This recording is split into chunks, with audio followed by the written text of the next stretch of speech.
you need to look at the watch or your standings or even look for Santa Claus coming down the chimney. The Ravens did win on Sunday. I was there. I witnessed it, but it was far too close, and I know this will be a week of, for being such a holiday and stuff, there's going to be a lot of snickering this week and a lot of persnickety people this week based on the outcome of the Ravens game that was in hand and then suddenly was slipping away. Dennis Kalatzos, as a longtime Raven admirer, and of course hosts the Sunday Sports Voice here on WNST each and every Thursday from 3 until 5. He joins us now. Dennis, it's your turn. You couldn't wait till Thursday. You got to jump in here a little earlier.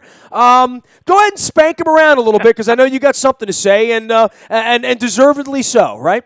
I got quite a few things, Nestor. I think my dominant thought during the game was I cannot believe that we were sitting there in the waning seconds of the game staring down a possible loss after having a 10-point lead with 6 minutes left with a first down in their red zone. Not staring down a loss that would end their season, right? I mean, it really, given that the Steelers were winning all of a sudden, it was the end of the season if they don't make a play, right? Correct. And I just couldn't fathom how we were even in this position to begin with. That's what I was most appalled about. We should have never been there trying to stave off a 2-point conversion to save the season. Should have kicked the field goal, should have ran the ball 3 times, kicked the damn field goal, had a 13-point lead, maybe with 3 minutes left, game, set, and match. I have never seen a call like that. And John took the blame for it. Well, he has to take the blame for it, right? At some point, though, he's got to stop being a spectator, and he's got to be a participant. I mean, I know he's very loyal to his assistants, and that blind loyalty may cost him his job at some point. And I like John. I think he's a hell of a guy. He's a great coach. He's a great motivator. But his blind loyalty to guys like Vornewig and Castillo, the offensive line coach, it's just gotten old. And this team is not going anywhere in the playoffs. And they could still win a division, but they're not going to go very far in the playoffs because this offensive system is horrible. If I'm Steve Bisciotti, I'm speed dialing Norv Turner and say, Norv, get me a game plan for next season. They've got to revamp the entire offense, the offensive line, the system, etc., before they can even address anything else. All right, well, let's, you want to go backwards and talk about the Patriots? You just want to talk about the Eagles because, where they're trending, the way they look. I didn't think they played a bad football game on Sunday, by and large. Offensively, when I said to Joe, the first question after the game was, how do you think you played? And by and large, they played well enough to almost be up 17 points with 6 minutes left to go. I didn't like the run defense, and I didn't like the defense at all the last 6 minutes of the game. After Flacco threw the pick, it's one thing to say, all right, we screwed up, it's 10-point lead. Let's get the defense out on the field, limit them to a field goal, make them use a bunch of the clock, get the ball back. The offense got the ball back and had 3 incredibly weak runs trying to run for the sticks. Everything went wrong at the end, and they escaped, and it's very, very unique. Dennis, you've been listening to this show a long time. You've been an incredible supporter for a long time. I can't begin. There hasn't been a Monday around here where I haven't done post-game radio with some thoughts, some analysis. There hasn't been a Friday around here in 21 years where I haven't made a prediction, said a few things about the game. And most people know that I'm not the negative ninny. That's just not who I am. I live my life in some sort of positive way. I've never left a win feeling like I did on Sunday. And I'm not that guy. I'm not a guy that's pissed off about victories, but there was something about it that really said to me, they're just not going to make it. And I didn't really feel that way leaving New England when it was 15 degrees the other night. In the middle of the night at 2:30 in the morning, sleeping upside down at the TF Green Airport for 2 hours, waiting for my 5:30 flight onto. I didn't feel like this is kind of fruitless or pointless. I don't know, dude. I don't really believe that they're going to go to Pittsburgh and Cincinnati and win 2 games on the road. I'm from Missouri, as they say on those. They're going to have to show me. They show me still. We'll circle back to the Patriots, but you mentioned the defense. It was, again, mind-boggling that the Eagles' offensive line with 2 backup guards could impose a will on the Ravens and get first downs on 3rd and 4 and 3rd and 3 situations by running the ball down their throat. But let's talk about New England, right? Flacco, he needs play action to be effective, right? He needs play action to bring the secondary closer to the line of scrimmage so he could take advantage of them with his cannon arm. That's what Gary Kubiak did. Well, you know what else he needs? He needs to be clean, and he needs to throw from his spot. You know, when they get him off his spot, he's scrambling around, or there's an early breakdown, in one Mississippi, two Mississippi. If somebody's up on him, chances are we're not going to have a very good play. He's just not the guy who's going to be Fran Tarkington or Ben Roethlisberger and stringing a play out 6 to 8 seconds and then somehow making some miracle happen to Dennis Pitta. That's not the way this offense is going to work. He's also not a check down quarterback, Nestor. That's not who he is. He is who he was under Gary Kubiak's system, a guy that can play action, like you said, make a quick decision, get the ball down the field. He's a chunk quarterback. He likes getting his yards in chunks. He'll never have great fantasy football stats. That's not who he is. That's not his game. But this has been lost upon Marty Mornhinweg and Juan Castillo, the guys that are running the offense. And that's part of the problem. Now you have disgruntled receivers. They're all getting 1 or 2 passes per game now. They're all moping around on the sideline. The Ravens hadn't run the ball yesterday. Before the game, I said they got to run it 30 times. They ran it 23. They left 6 or 7 or 8 carries on the field at the most critical point of the game. Well, they certainly left 3 runs on the field. A minimum of 3, right? But you talk about Pittsburgh. Pittsburgh's hot garbage. This is the same Pittsburgh team that lost by 4 touchdowns to the same Philadelphia team earlier in the year. They didn't score a touchdown until late in the game against the Bengals. The kicker had to kick 6 field goals. No reason why the Ravens can't go up to Pittsburgh, handle their business, and also a week later in Cincinnati.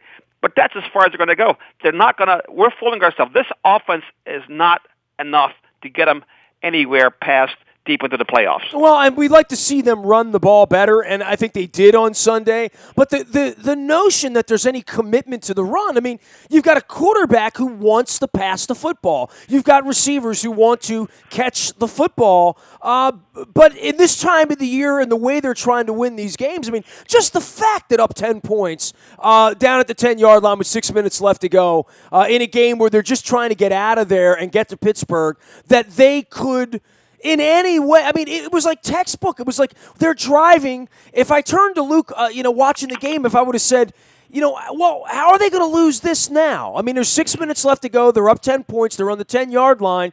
What could possibly transpire that could cost them the football game? Well, you saw it. Yeah, no question about it. And for everybody bashing Joe Flacco, I guarantee you that if you call Gary Kubiak this morning, he would trade for him in a New York Medical if he could. Okay, if anybody watched that 16-3 pasting on their home field yesterday in Denver, okay, he would gladly take Joe Flacco off your hands right now. So I because he gives you a chance to win. Joe Flacco always gives you a chance to win. Absolutely. I mean, I love Joe. I love the Ravens. This week, I'm a little grinchy. I did not like the outcome on Sunday. I didn't like the sort of riverboat thing that they did that really blew up on them. And maybe they learned a valuable lesson. Maybe we're having a parade here in 7 weeks, Dennis. I wouldn't say that they're incapable of winning the Super Bowl. I just don't believe they're going to win the Super Bowl. Well, they're not going to revamp their offensive system overnight to be able to get them to that point. All they can do now is hope that their defense solidifies and they don't have another debacle as they had the other day during the Ravens' loss when the Eagles ran the ball up and down the field on them. They've got to get that together. That's why if I'm Ozzie Newsome, I'm still drafting. I'm drafting a free safety, a corner, and a rush end. As long as they have this kind of an offensive turnover every year, every other year when you change the coordinators, I try to build one hell of a defense and then hope my offense gets hot at some point and figure it out, because that's the formula. As long as they've got to figure it out. I mean, they've got to get a guy in here that can figure out Joe's strengths and how to take advantage of, much like Gary Kubiak did. They don't have that guy. Mornhinweg is not that guy. Trestmore's not that guy. He is Dennis Kalatzis. He's out of Coons Ford of Security Boulevard. And, of course, he hosts the Sunday Sports Voice, now heard on Thursdays from 3 until 5. Man, what's on the Christmas platter for you? How do I say Christmas in Greek? I always say it wrong, so I want you to. We say it Harumana Christigana. Just what you said. Merry Christmas, Feliz Navidad, and all that. Right. What's going on out of Coons Ford during right. the holiday week? You got, I bet you have heated seats. We have heated seats, heated steering wheels.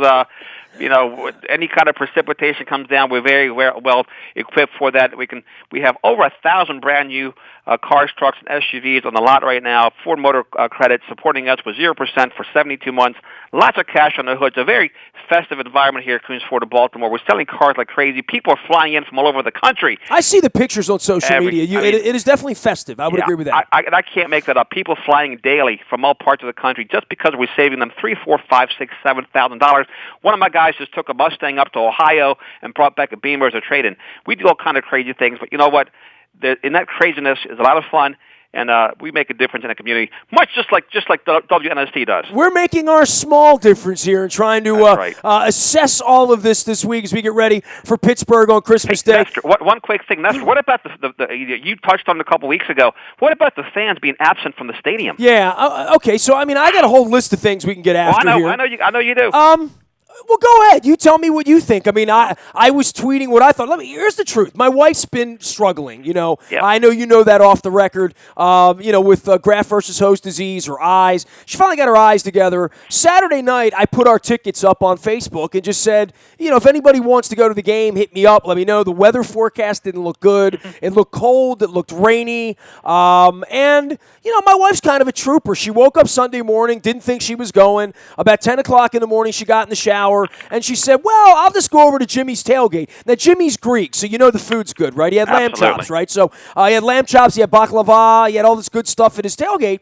And we walked out the door. She's like, well, just take the tickets. If somebody wants them, we'll sell them. We'll whatever. And then she started to feel good, and her eyes have been better since she had this new procedure on her eyes, which is really the biggest thing over the last 4 or 5 months. And we got to the tailgate, and it was 65 degrees. We had to unpeel everything we had off. It spit a little bit during the tailgate, but Jimmy, because he's a resourceful man, he has a canopy, so we stayed dry. We went into the stadium, and she's like, I want to go to the game. I'm like, let's go to the game. We wind up in the seats. Everybody's shocked to see her. She's in a great mood. Everything's fine. First 8 minutes, we looked around, and I'm like, you had a great excuse to not come, and you're here. Mm-hmm. Where is everyone? Like, what has happened to the crowd? What's happened to our fans here, Dennis? And I know it's nice to sit at home and watch the game on your 60-inch TV. You joke about it all the time and talk about it, but these were tickets that were paid for. This isn't an Orioles game where it's a decision for you and Christos to spend $40 and come down and sit in the outfield and, what the weather's going to be like. This is something that you've got the tickets. They're in your desk. You know the way down there. You know it might rain a little bit, but you're not going to melt. You're not the Tin Man. I don't know what to say, but it's an embarrassment. I don't want to call it a disgrace because there's other things that more near and dear to my heart that I call disgraceful. But it is embarrassing that somehow, some way, people don't want to go to Ravens games. Well, for me, Nestor, I've been going for 21 years, been a season ticket holder since day one. I'm tired of watching bad football, to be frank with you. I have other things to do with my They're not bad. Come on now. Offensively, it's bad football. But they're not bad. No, Jacksonville's bad. Cleveland's bad. Good. The offense is dismal. I'm tired of watching bad offensive football. They were football. First-place team last week, though, Dennis. If you're waiting for that, you'd never go to a Maryland game, right? Well, if Maryland's not Ohio State, we can't go see them play, right? Also, look, I'm 52 years old. Look, it gets cold out there. All right, let's get to the Okay, so cold was an issue for you. There is the cold element. So you don't like being uncomfortable physically. I know, and I have a great experience watching it at home. I could tweet better at home. I like to tweet. I like to interact with a lot of different people after I get different views.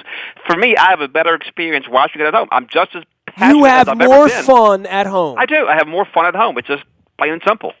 Okay, well, I would say, the a-hole behind me, 5 rows behind me in my own section, that was yelling, Eagles, fly Eagles, fly right. Eagles, you suck, Ravens. There's a little bit that makes you want to say, Kitty's better company than this, right. At home. So, I do understand that. And I walk, 8 blocks to the stadium. I walk home. It's convenient for me, and the Orioles are even more convenient because I live closer to the Orioles stadium. I moved down here to go to games, right? But I understand if you live in Bel Air or where Luke lives in Shrewsbury, or you live in Westminster, or you're Brian Billick and you've decided to move to the Eastern Shore and it's a 45-minute or an hour decision, and the weather's not good. But I can't fathom that you can't find people to go sit in the tickets. I mean, there were 20,000 empty seats at the game on Sunday. Were there that many? I thought it was less than that, but I guess everybody moved down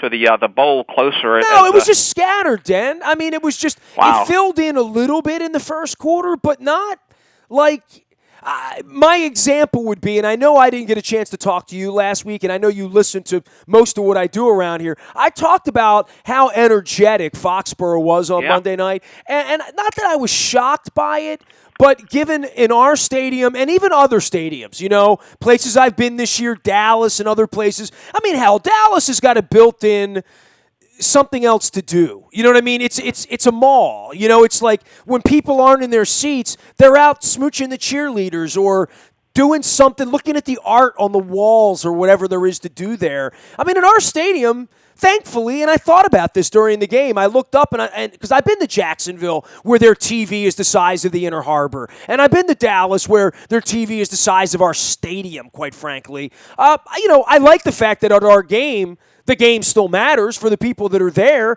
There's not anybody there not watching the game, right? And it is an incredibly intimidating place. And, you know, Harbaugh made his points last week about, hey, we need you out there and we need the noise. And, you know, I saw Alex Lewis down on the sidelines and Elvis Dumerville leading cheers when they weren't on the field. And, you know, if you're a rookie Philadelphia Eagle player, if you're one of their young puppies, Carson Wentz, and you came into Baltimore and saw an above 500 team, a little bit of rain, a little bit of chill, and you saw that 10,000 of your fans made it down from Philadelphia and 15,000 of the Ravens fans didn't even sit in the seats they paid for, I would call that a little shocking if I was a Carson Wentz when I was 13, 14, 15 years old watching, you know, Ray Lewis and Ben Roethlisberger slobber knock down here. I would say it's a little disappointing. I tell you what, if you were a rookie on the Ravens, and let's think of a rookie on the Ravens, Alex Lewis, or, you know, pick any of those guys, and you went up to New England on Monday night, you felt like you were somewhere. And Sunday didn't feel that way. Yeah, no question about it, and I get that. But again, I've stated my reasons why I've stayed away. I had an easy time getting rid of my tickets for the Eagles games. The Dolphins games, I couldn't give them away. I couldn't pay someone to go to the stadium to watch the Ravens against the Dolphins. But it's just the way it is. And I'm not alone in my thinking, I guess. But are there going to be a lot of people that don't renew their ticket? Are you at the point where... No, not at all. No, not at all. Everybody's going to renew their... Well, that's part of the PSL that was built in 20 years ago that... You know, I buy my PSLs every year, and a fellow that sits behind me in my original seats with me actually sits in them, and I sit lower now with my wife. You know, after 20 years, I moved down 6 rows from my PSLs. But, you know, if you don't buy your PSLs, you forfeit them, right? So yeah. But I've seen where the NFL is thinking about building smaller stadiums in the future, maybe the 50,000 capacity, because they may start charging us to watch these games on TV because that's where they're competing. That's why at M&T Bank Stadium they got improved scoreboards that way with high def boards because they are competing with those beautiful big screens that have come down in price substantially at people's homes these days. All right, well, they're going to win in Pittsburgh on Sunday, Dennis? I think they will. I don't think Pittsburgh is that good. I mean, I was not impressed with them when we beat them. I was not impressed with them in the game against the Eagles earlier in the year. I was not impressed with them in their win against the Bengals. I mean, 1 touchdown in the last few minutes. That's it. 6 field goals. That's not going to work against our Baltimore Ravens. Very, very tough to go on the road and win 2 games in a row. The Ravens haven't won since September in Jacksonville. I'm from Missouri, Dennis. I need to see them win 2 games on the road in the division, Christmas and New Year's. Have a great week out there, Coons Ford. We will see you on Thursday from 3 until 5, correct? You got it. Yes, sir. He is Dennis Colatzos. You can find him at Coons Ford Security Boulevard. He's there all the time, and he's here each and every Thursday with the SSV on WNST as well as out on Twitter. Nasty at WNST.net finds me. I am a very available individual out on the internet, Facebook, Twitter, LinkedIn, Snapchat, Instagram, and streaming live on our Facebook as well as our YouTube WNSTV channel. We are WNST.net, AM 1570, and WNST Towson, Baltimore, and we never stop talking Baltimore sports.